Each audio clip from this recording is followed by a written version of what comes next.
Good evening, and welcome to the Town of Valley Municipal Light Plant Commissioners Meeting. The time being 7 p.m. And just a reminder that this meeting is being video and audio recorded digitally. And this is the March 19th, 2014 meeting. First agenda item is a citizen's query from 7 p.m. to 7:10 p.m. And if we have some citizens that want to come in and talk to us, we can't really act on anything that you tell us tonight, but we certainly can listen to your concerns or whatever it might be, and can put it on the next agenda. Item number 2 is review and accept minutes from previous meetings. And does anybody have a chance to read the minutes? Mm-hmm. Okay. I did too, and Eric, congratulations, I didn't find anything. So, if everything seems to be okay, I'll entertain a motion. I'll make that motion. Motion made, do I have a second? I'll second it. Motion made and seconded to accept the minutes as presented. All those in favor signify by saying aye. Aye. Aye. Opposed? Motion carried.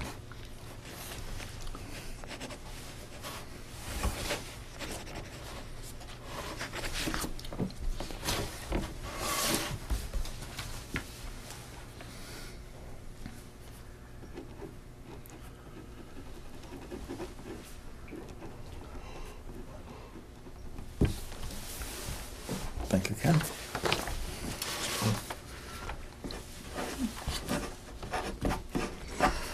Thanks, boy.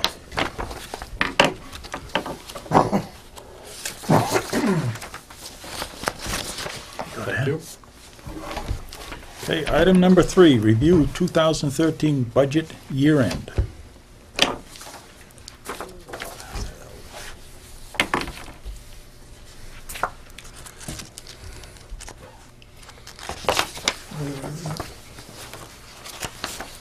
Is there more than one here, Dan? What's it? There should be three. There's 3 or 4 Yeah, I think I've got 4 at least. Thank you. there. I'll take one back. You can have them back.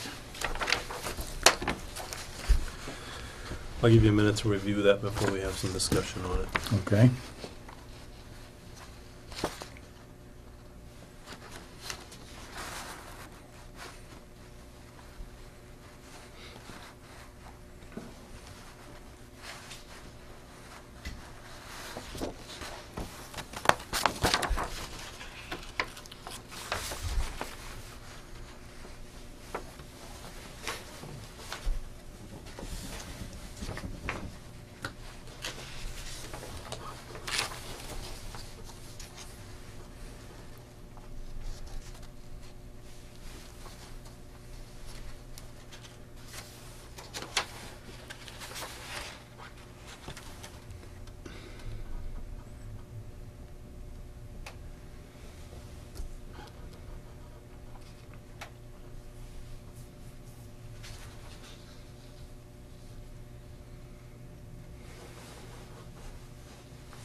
Well, first of all, let me explain, we had a little difficulty at year end. Okay. Between the auditor and the accountant and myself, we had some issues. One of them being recording OPEB on the balance sheet, and the other being recording accrued vacation and sick time on the balance sheet. The auditor would like to see it on the balance sheet going forward, and this is the first year that we actually recorded that liability on the balance sheet. Okay. There was some difficulty in figuring out the accrued sick and vacation time with the policy that we have in place. It took us a couple of tries to get the number where it should be for this year compared to last year. Yeah. So there was a little bit of issues as far as that goes, and that affected our income for the year. This is basically the third ending budget that we had for the year. It is finally correct now. It was just the auditor recommended doing those certain things before we closed the end of the year, so that's what we did Okay. in order to get basically. I'm sure he probably would have given us a clean opinion anyway, but in order to get that clean opinion, we definitely needed to make some changes to the end of the year numbers to get him to work correctly with him. Yeah, well, that's what we have the auditor for. And next year, being as we are in sync with the auditor this year, the end of year process should be very smooth next year, as considering we're all starting with the same numbers that he has right now. Yeah. So that shouldn't be an issue. Very good. As far as the budget itself, we came in very close to the profit and loss number, the revenue number, and the expense number. There were a couple line items that were off on the back page. The major one, of course, is purchase power. That was $231,000 over budget. And of course, that's a very hard number to pinpoint, as you know, Bob. Yes. So It's more of an educated guess than anything else.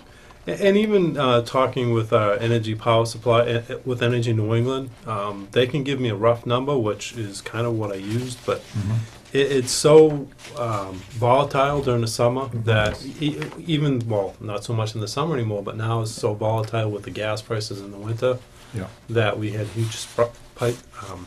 huge price spikes over the last couple of months. I mean, they're just saying now that gas prices are up 10%. From last year, so I mean, that alone is an issue. So, and that basically what threw our power supply number off towards the end of the year, in the beginning of this year. Yeah.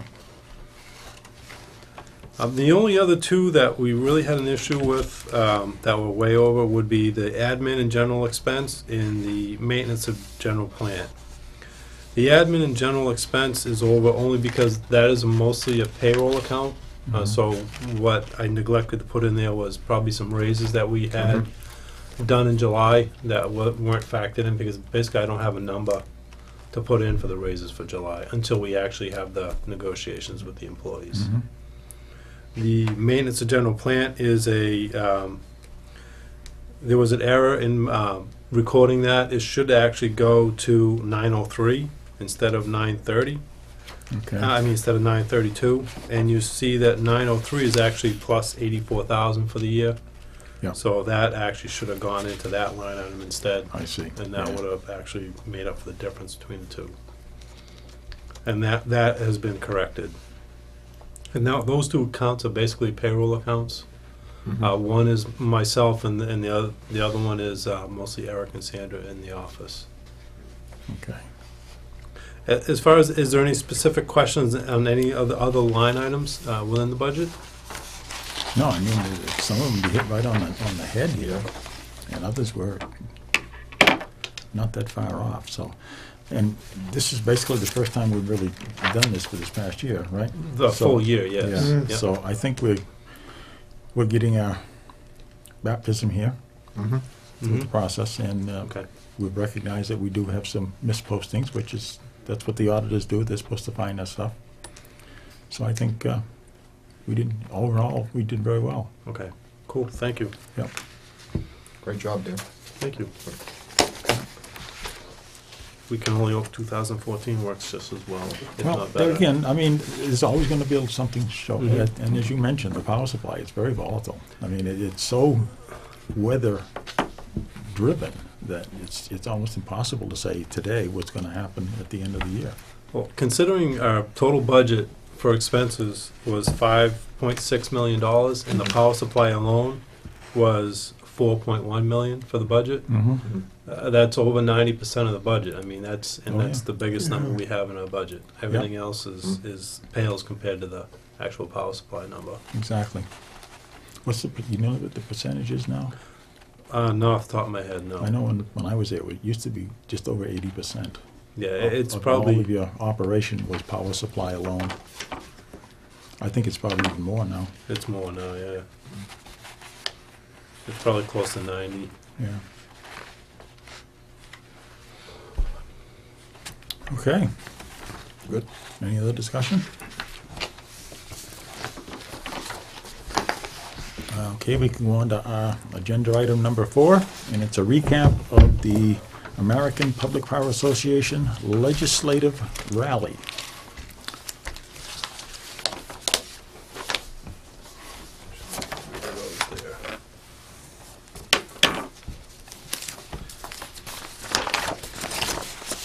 First, I want to thank the commissioners for allowing me to attend the rally. I appreciate that. It was a very interesting, informative trip. 3 days in D.C. First of all, D.C. is very expensive. To sleep, to eat, and just about everything else you want to do in D.C. is expensive. But the trip itself was very informative. We met with basically staffers with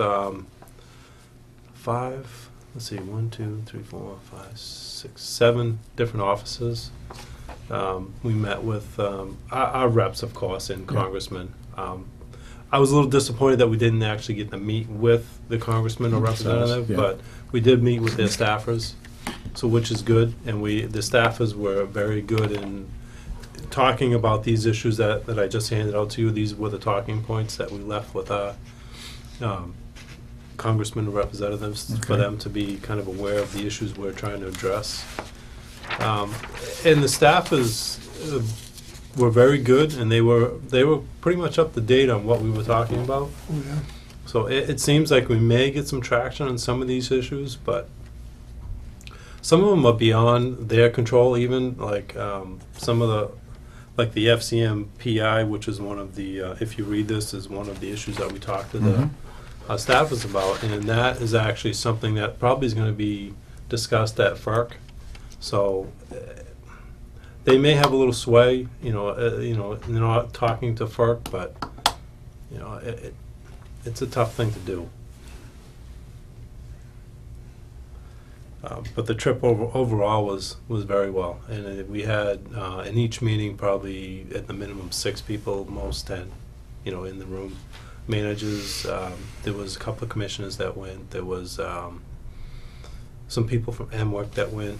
There was a number of people from APPA that were there that week. So we passed in the hall, and Oh, that was good. yeah, it was a very good trip. Dan, at the conference, was there anything brought up about security, about especially that incident that happened in California? Cybersecurity is one of the topics that is addressed here.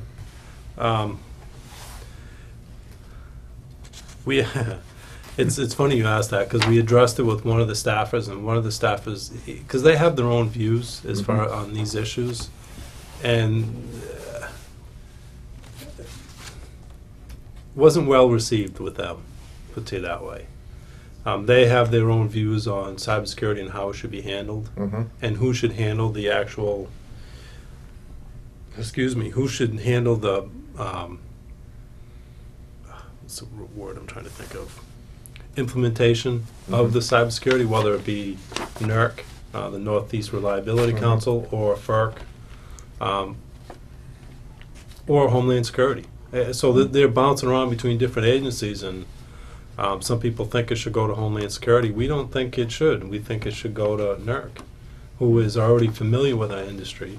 Right. They already they understand reliability as far as that goes, so they already have a good start, with cybersecurity. But it also, there was actually an article in Public Power Daily that described the incident in California, and there was more physical security than cybersecurity, because they basically were shooting holes in transformers. Right. So that's cybersecurity is, well, as you know, is one part of the whole security issue. Physical is the other, and they're trying to address it on a larger scale than I think it should be.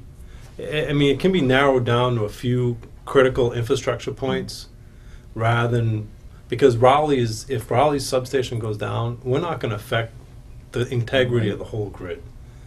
So issues like that shouldn't really filter down, to that minute level. It should really be at the very highest level, where if you take this substation out, you're going to basically, Right. the grid's going to be down for months. But it's interesting what you said about between, Homeland Security and keeping it within the electric utility business for security. I Mhm. feel much more secure within the electric utility security, for them to take care Yeah, of it. somebody that knows what it's all about. Yeah. Yeah. Because, Homeland Security is, just take care of the homeland, just, stay on that side of the fence. Mm-hmm. Yeah.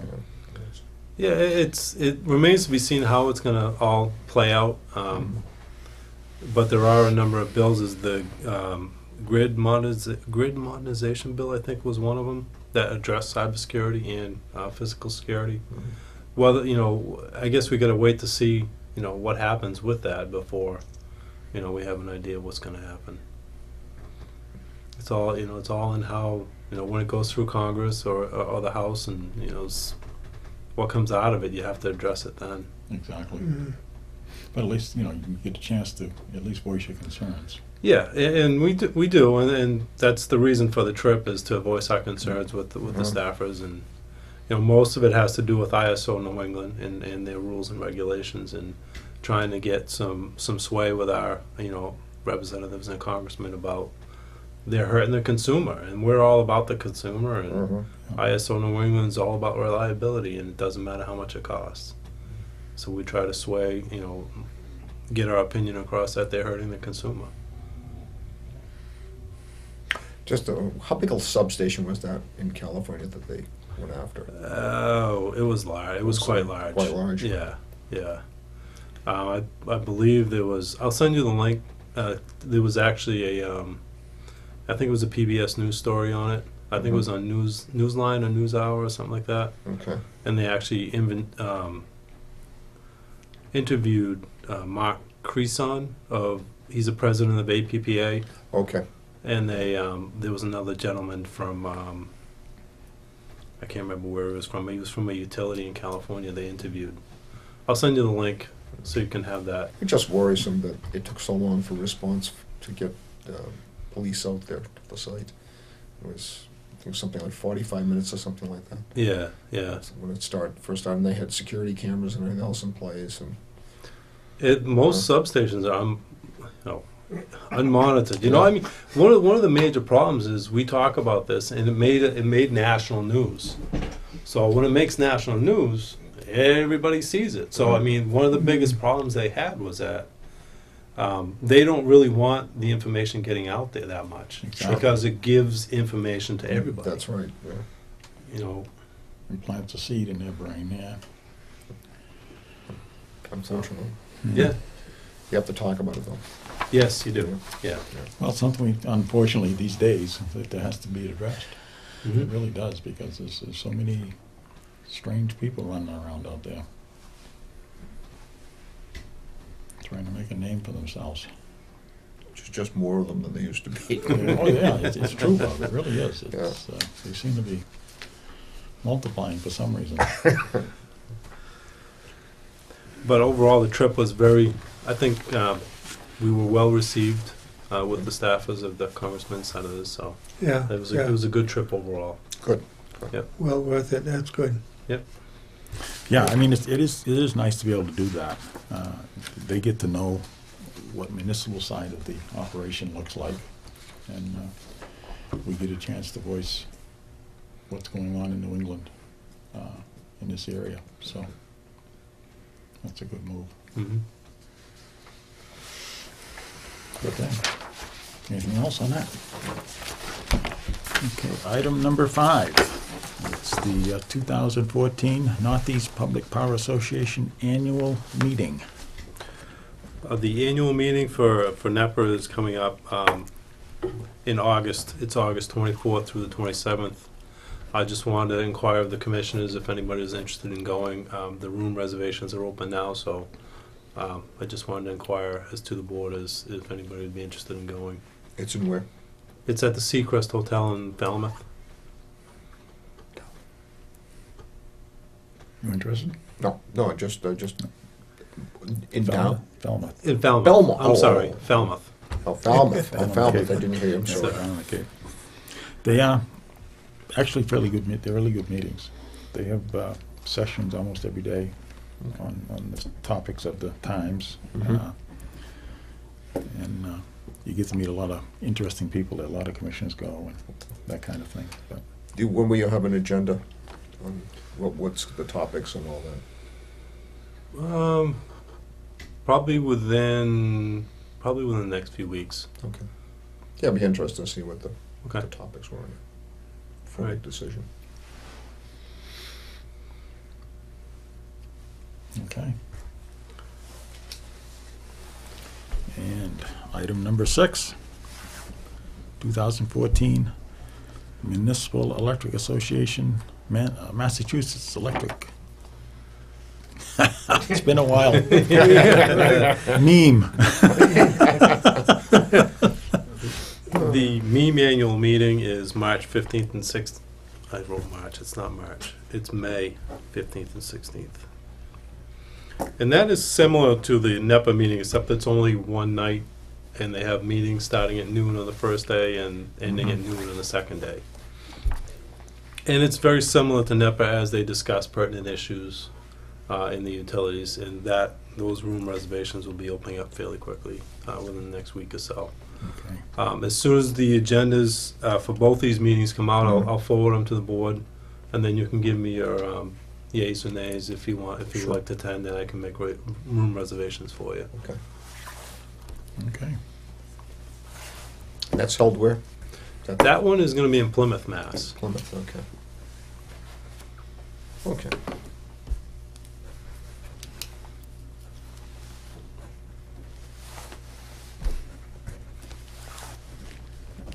Okay. Item number 7, new phone service. The existing phone system we have in the office, I'm not sure when it was put in, Bob. I don't know if you remember if it was put in after you left or. Did we change it after I left, Eric? Yeah, we upgraded the ComDial system Okay. after you had left. Yeah. Basically, the ComDial system is something they don't. I looked them up on the internet. I can't even find the company anymore. That's nice. The phones we have now seem to work okay. It's just that we don't have voicemail. We don't have a few things that I think would be productive for us to have. So I'm looking at getting a new phone system in there. It's probably going to be between $4,000 and $5,000 for the whole system, including the phones. Yeah. Well, if That's not you can't find the company that made it, it's time for a new system. Exactly. Yeah, right. Exactly. Yeah. And I'm I mean, sure you there's- could be up the creek if something happens, yeah. just like that, real quick. Right, and that's one of the things where you don't want to be without. Utility doesn't want to be without communications with No. phones, and No. especially in an emergency. So Exactly.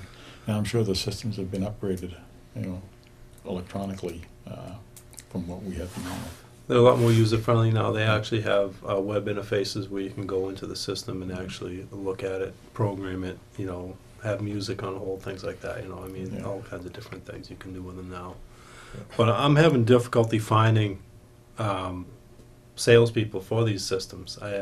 I found one. Actually, she found me. She called me and asked me about if I was interested. So I said, yeah, I'll look into it. And it's just difficulty finding other Really? suppliers. Yeah, I mean, Yeah, it's, yeah. we're a small. I mean, we only have 6 or 7 phones in the Right. office, so we Yeah. don't need a big. It's not a huge office building or a factory or something. Right, Right, yeah. right. So it's difficult finding suppliers for wow. that small of a system, but Hmm. I'll have to. I'm going to keep looking, and we'll see what we can do. But I got one price from that one person already, and it was like $4,800 for the system, including the phones. And how long has it been, again, since you had the phones? Bob, how long have you, Well, I've been out 14 years, so. and we upgraded, I think when Carl came in with, with the new because system. we lost one of the phones and they didn't make, They were out of business again, yeah, so we had to, That was an interesting setup. We wanted to put new phones in because we had an old PBX system that was really antique. And so I got a quote from he was kind of a local electrician guy that was doing it. And he actually worked for the phone system. You might have known him, Larry Stokes. Name. It's like everybody else. I've heard the name, but never met Yeah, these he people. worked at a Newburyport. Oh, okay. And I knew Larry, so I called him out and said, what about phones? And he could, So he sent me a quote, but he listed all of the stock by catalog number. So I'm sitting there looking at it, I said, well, if Larry can put it in, we should be able to put it in. Yeah. So I just took all of the stock off of his list and ordered it. I think Graybar was selling it, as a matter of fact. So that's where that Oh, that's system right, yeah, came go from. right to Graybar. Yeah, absolutely. So that's where that first system came from. The whole PBX system, wow. Yeah. Gotta be a what lot was of pushed small by me. companies that antique. need this Yeah. kind of a service, though. Yeah, it's just a matter of finding Finding the right finding ones, them. Yeah, I can do a little Yeah. bit more searching on it. Yeah, I'm sure they're out there somewhere. Yeah. You know, the sooner the better. It's just- Well, I mean, we have, just for your information, we have one phone line is with Verizon and one's with Comcast. Mhm. And what I'm probably going to do is drop the Comcast line and go with all Verizon because, as you know, when the power goes out, the Right. Comcast line doesn't work. Mhm. Right. And we'd only have one phone line coming into the office. And in case of, in emergencies when the power's out, we should have more than one line coming Mm. into the office. So Yeah. I'll probably end up doing that as well. Okay. All right. Item number 8, if we're all set for that. And it's the 2013 audit, I was hoping that the audit would be finished. if and I would- available. Yeah, Yeah, but- I was hoping that the audit would be finished by now, but it has not been completed yet. So Okay. as soon as I get the audit, the draft audit, I'll forward it along to you and we can Okay. discuss it at the appropriate meeting. Okay. Yep. Okay. Do we have the pilot number yet? I have that. That's the next item on the agenda. You're right. Thank you. Item number 9, fiscal year 2015 pilot payment.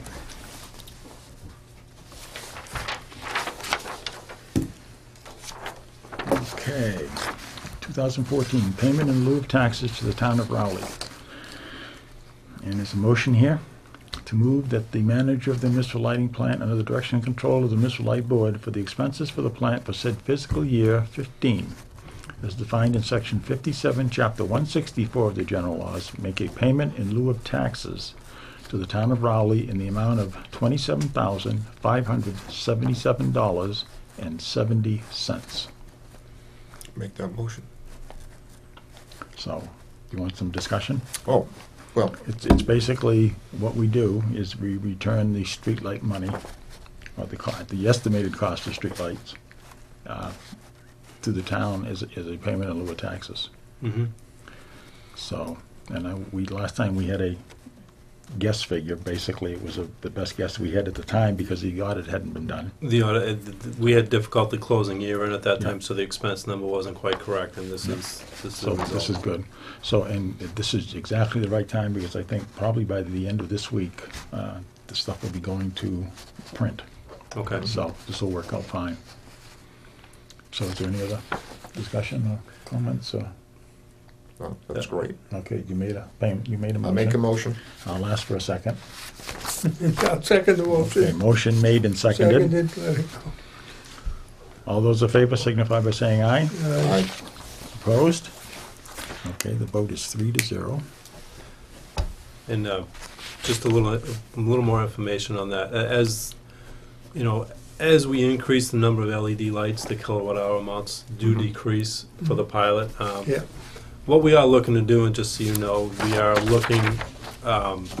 The superintendent is actually doing a ride along with the one of the officers for the police department and looking at intersections that may be dangerous due to no lighting whatsoever. So we're looking at getting a list together and going to the selectmen with a list of lights that may, safety concerns, intersections, things like that. So we're looking to increase the amount of lights that we have in town, which really doesn't, there's really no cost, there's the cost involved to the light department because we're actually buying the fixtures, we're putting them up. As far as cost to the town in increasing the number of lights, there isn't a lot of cost because basically it is the write-off on the pilot. So Yep. when we do have the list together, we'll bring it forward to the selectmen and just to get the okay as far as the selectmen go Oh, that's great. on adding the town lights. I don't know, Bob, if you noticed, we had the floodlight for the last couple of weeks, we out back. Yep. And I spoke to Eric, and then the crew came over and put a new, Yeah, I saw them when they were out there 2 weeks ago. it's a LED. Oh, it's an LED? Yeah. Okay. Yeah, I was kind of surprised when I looked at it the other night. The, is a floodlight? Yeah. Yeah, well, it's a little difficult because the town has a bylaw in place that limits the amount of lumens Yeah. and it has to be dark sky compliant. Well, floodlights typically are not dark sky compliant because they're floodlights and they're standing up, Right. shining light that way. Well, it's directional lighting, yeah. It's directional lighting, and it took us a little while to find an LED fixture that was a Cobra head. What I mean by I'm sure you all know what a Cobra head is. It's the actual Yeah. street light. Well, they make those lights now with a distribution pattern that is more like a floodlight than it used to be. So now we can get an LED light that looks like a street light, but it actually acts like a floodlight. Now, just to alleviate your fears here, the town is exempt from that bylaw. The only thing it affects is industrial, commercial. Okay, It does not affect residential, and it does not affect the municipality. okay. I mean, we have been complying anyway. Well, I agree, but it's not that they can force us to do it. And there was a reason behind that, because they knew if they had put those, particularly residential and the town in it, it would have never passed the town meeting. Okay. They had only won by 2 votes. Uh-huh. Mm. So it's basically industrial commercial at this point. Okay. We are able to comply with the lighting that we're looking at. Yeah. So I mean, it shouldn't be an issue for us. And I mean, either. the dark sky street lighting looks very good. It concentrates the light on the ground, which is where it should be, Mhm. and that type of thing. So it does have some advantages. What's the wattage difference in the light like that was out there and what's it there now? 400 watt high pressure sodium that Mhm. might have been there before. We're replacing with a 213 watt LED fixture. What a difference, huh? So it's half the wattage Yeah. with just as much light, if not a little bit I more. think that particular one was metal arc, Was it metal arc? Was Yeah. it a 400 or 1,000? probably a 400. Yeah. We're replacing the 1,000 watt metal arc or metal halide Mhm. and the 400 watt high pressure sodium with the 213 watt LED fixture. And you get a pretty good equivalent light. Mhm. So Yeah, well, I mean, when I saw it was on it, I didn't even realize it had been changed to an LED. And my car happened to be parked down there close to it, and I walked down, I looked up, and I said, oh my God, that's an LED. I didn't even recognize it until I actually looked at it. yeah. I mean, it gives a nice light pattern. It really does. Now, the regular street lights around town, what is the difference in wattage there? A regular light on, let's say, a side street used to be probably 70 watt high pressure sodium or 100 watt mercury. We're going to a 35 watt LED, Wow. which you get a lot of lumens out of a 35. It depends on the manufacturer, we're running around 35 to 44. The Main Street, I think, is more than that. I think it's 200 watt right here on Main Street. But it varies in location. State Road is a little brighter than a back street. And most of the intersections will have a higher wattage light just to light up the whole intersection. Yeah, like I told you, I've been doing my house, getting the LEDs. You got the bug in me. And I'm going around the house doing it. And, you know, I've seen a savings. I'm starting to see the savings on the bill. Mm-hmm. And, but the thing is that when I first went in and I started to look at the lights and, you know, the different hardware stores and everything else, it's the lumens. Trying to figure out how many, you know, what is it gonna, is it 450 do I get, or do I get a 650? Mm-hmm. You know, that's the thing that took me a while to figure out. And Yeah. there was a lot of testing what is it, a yellow light or a white light? and- Yeah, the color range is only really three colors. There's the bright, there's the middle of the range, and there's the more daylight kind of light. So, interesting. It's interesting technology. Yeah, I mean, It it's- really is. Well, I mean, the lights we're putting up now should last more than likely 20 years mm, with no maintenance for the department, with a 20-year photo cell and a 20-year light. that's big, Yeah. big, especially in the house too. You know? Very good. Okay, is there anything else to come before the board? How, to get a delivery date on that car yet? No, actually, They still haven't called, huh? no, I actually emailed him the other day. The build date was supposed to be March 17th, but they pushed it back to April 2nd. Oh, really? So it's going to be a little while. The car I got now is doing fine, so it shouldn't be too wild. I have to call Frank and tell him he's going to have to wait a little while. Yeah, well, that's the thing. That when he's driving, it's gonna fall apart. Yeah, So- Poor Frank. Yeah.